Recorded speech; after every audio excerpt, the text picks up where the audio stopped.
Sziasztok! Pali vagyok. Tegnap kitaláltuk Spanommal, hogy 10 órakor menjünk le egy 40 perces intenzív edzést csináljunk meg. El is indultam, ő már szerintem ott volt, vagy később indult, nem tudom a verzióját. Lényegtelen, hogy odafelé menet volt egy csoport, a roma csoport, cigány. Kimondom, mert nem érdekelnek a következmények. Nem minden, tehát félreértés nelesség, ez csak rájuk vonatkozik. Tehát félreértés nelességén most nem általánosítok, hanem kimondottan arra a rétegre gondolok, amelyik ilyen csoportosan támad, hátulról támad és bárkit megtámad. Mert megteheti. És vannak ilyenek. Ne vessük véka alá. Jó? Na, engem is megtámadott egy ilyen csoport, körbe is vettek, ilyen 5 fő vagy 6 volt, nem tudom, nem számoltam őket. Na mindegy, körbevettek, nem engedtek, próbáltam mozogni úgy, hogy elmenjem a kedvüket, jót röhögjenek, először úgy gondoltam, de aztán csak megtámadtak. Jobbnak láttam hazajönni félúton, mivel hogy inkább menekülőre fogtam, mert amikor harcba szálltam volna az egyikkel, hátulról kaptam, úgyhogy sehogy se tudtam egyiket se. Még egyszer, tehát amikor elindultam az egyik felé, az elkezdett futni, még a másik hátulról megtámadott, tehát ennek így sok relativitásos esélye, hogy legalább egyet megcsapjak nem nagyon volt. Nem voltak túl erősek, mert nem tudtak földre vinni 5-en se, pedig próbálkoztak vele. Na most nem az a probléma, hogy engem megtámadtak, hanem mi van akkor, ha egy gyerekes anyukát támadnak meg, vagy megtámadnak egy idős nénit, vagy megtámadnak egy bárkit, ezek bármire képesek, és nem igazán vagyok ennek híve, hogy az ilyen. Régen, amikor én elkezdtem a harcművészetet, pont az ilyen emberek miatt kezdtem el, és mondtam, hogy karóba húzom az összesnek a fejét. Ahogy teltek múltak az idők, 5 évvel ezelőtt volt az utolsó, amikor megtámadtak így páran utcán, az nagyon nagy bunyó volt, nem vagyok rá büszke, de ez van. Az a lényeg az egészben, hogy most ismét kihozták belőlem ezt az ént. Úgyhogy most neki fogunk állni edzeni, mert észrevettem magamon, hogy lassultam, túlultam és gyengültem egy picit technikailag.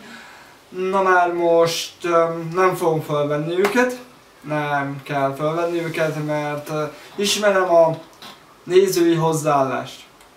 Ugye van az a néző, aki csak megnézi a videót és lájkolja és nagyon jó, van, aki meg is csinálja. Na most, aki megcsinálja, az önmagában tesz kárt elsősorban, és csak másodszorban másokban, úgyhogy meg én is szoktam nézni ilyen versenyvideókat, különböző formagyakorlatokat.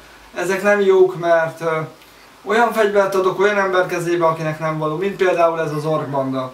Igen, orkoknak fogom, vagy urukhályoknak nem nevezném őket, mert elég nyeszlettek voltak, inkább egy jó kis goblin csapat volt.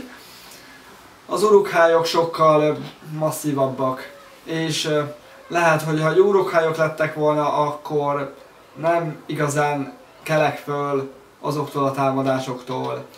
Na, a lényeg az, hogy kihozták belőlem a régi énemet, innentől kezdve nem vagyok hajlandó. Eddigi felfogásom az volt, hogy rendben van, ők buták és nem tudnak semmiről, őket megérteni kell és segíteni abban, hogy megértessük magunkat velük, stb. Nem. Innentől kezdve ez a politika nálam megszűnt. Ismét visszatért az, hogy karóba húzni a fejüket és kidakni a főtérre.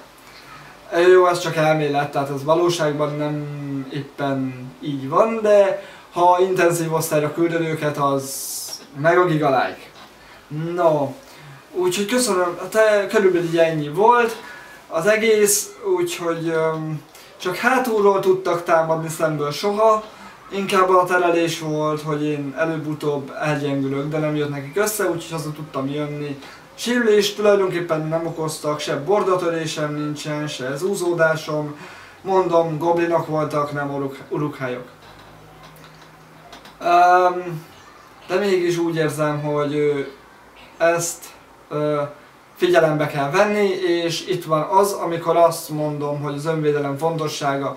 Fontos, hogy mindenki megtanuljon egy bizonyos szintű önvédelmet, mert bármikor megtörténhet veled, mással, családtagoddal, hogy egy ilyen undorító csoport, mert így fogom őket nevezni, kimondom, cigány csoport, fogja magát, mert ez neki jó dolog, mert ő megteheti, neki ront a embereknek. Bárkinek neki ronthat, neked is, szüleidnek is, bármikor jöhetsz haza, még ha részeg vagy, akkor még előnyük is van, úgyhogy nem éppen reális az, hogy ők itt garázdálkodhatnak. Úgyhogy mindenkit javaslom az, hogy egy pár hónapnyi önvédelmemre iratkozzon be valahova, mert ez nem fizetett hirdetés. Ami a környezetedben van, nézzél szét az interneten, hogy milyen harcművészeti klubok vannak a környezetedben, nézzél szét, mert igenis fontos az önvédelem. Körülbelül én ennyit akartam mondani, ha érdekel bármi ezzel kapcsolatban benneteket.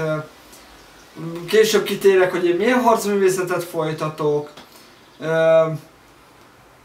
Ha érdekel benneteket a következő videóban, elárulom. Körülbelül ennyit akartam, ha tetszett a videó, akkor nyomj egy lájkot. Ha ezzel bármilyen véleményed van, írd meg kommentbe, jöhet hideg-meleg, illetőlegesen iratkozz fel, ha tetszett, bár ilyen soha ne történjen meg veled, hogy téged éjszaka az utcán megtámadnak. Kívánom, hogy ez soha ne történjen meg veled, de velem megtörtént, úgyhogy ezzel most dolgozni kell. Úgyhogy kívánom benneteket is, hogy iratkozzatok be valami harcművészetre. Én Pali voltam, sziasztok!